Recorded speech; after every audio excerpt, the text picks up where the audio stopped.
ஒரு டீ போடுங்கண்ணே. என்ன சுரா, இன்னைக்கு கடலுக்கு போகலையா நீ?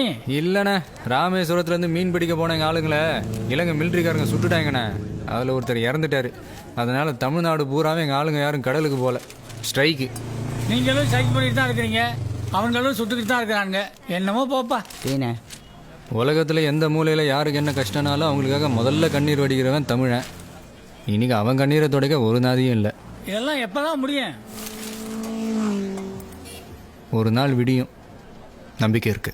சார் பேனா சார், பேனா சார், பேனா சார், 5 ரூபா சார், பேனா வாங்கிக்கோங்க சார். பேனா சார், சார் பேனா சார், 5 ரூபா சார், பேனா சார், சார் பேனா சார். எக்ஸ்கியூஸ் மீ, ரீசார்ஜ் பண்ணோம். பேனா வாங்கிக்கோங்க சார். சார் பேனா சார், பேனா சார், பேனா 5 ரூபா சார். பேனா பேனா சார், பேனா வாங்கிக்கோங்க சார். பேனா 5 ரூபா வாங்கிக்கோங்க சார். பேனா சார், சார் பேனா சார், 5 ரூபா சார். பேனா சார் வாங்கிக்கோங்க சார். லட்சுமி, லட்சுமி, என்னாச்சு லட்சுமி? என்னால நடக்க முடியலங்க. எந்திரிமா.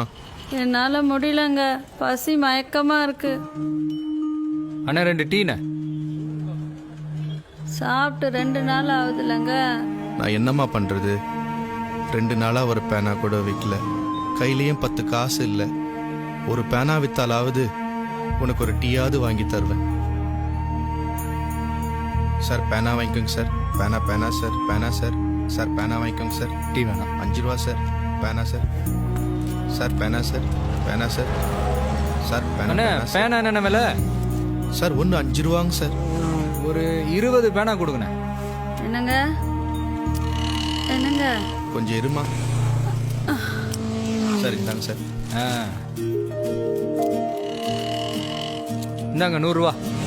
நீங்கள் நல்லா இருக்கணும் சார். ரொம்ப தேங்க்ஸ் சார். தேங்க்ஸ் எல்லாம் சொல்லாதீங்க, நான் உங்க தம்பி மாதிரி. வரட்டுமா? சார் சார் ஒரு நிமிஷம் சார். இங்கே பக்கத்தில் ஹோட்டல் ஏதாவது இருக்குதாங்க சார்? ஹோட்டலு ஏதோ ஏற்ற மாதிரி இருக்கு, வாங்க கூட்டிட்டு போறேன்.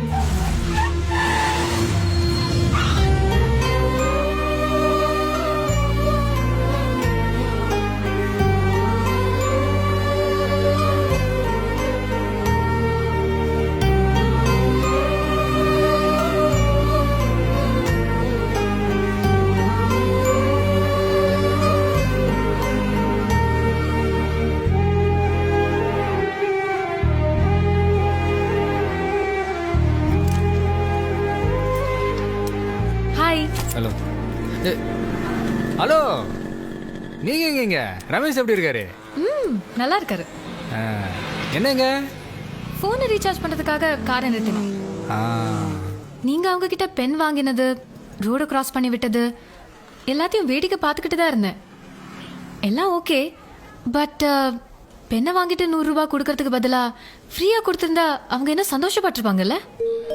கையில காசு இல்லாம 2 நாள் பட்னியா கிடந்தோம். அப்ப கூட ஐயா கண்ணு தெரியாது தர்மம் பண்ணுங்க சாமின்னு பிச்சை எடுக்காம பேனா வித்து தான் சாப்பிடணும்னு பிடிவாதமா இருந்திருக்காங்க. 100 ரூபா ஃப்ரீயா கொடுத்து அவங்கள நாமே பிச்சைக்காரங்களாக்கணும்.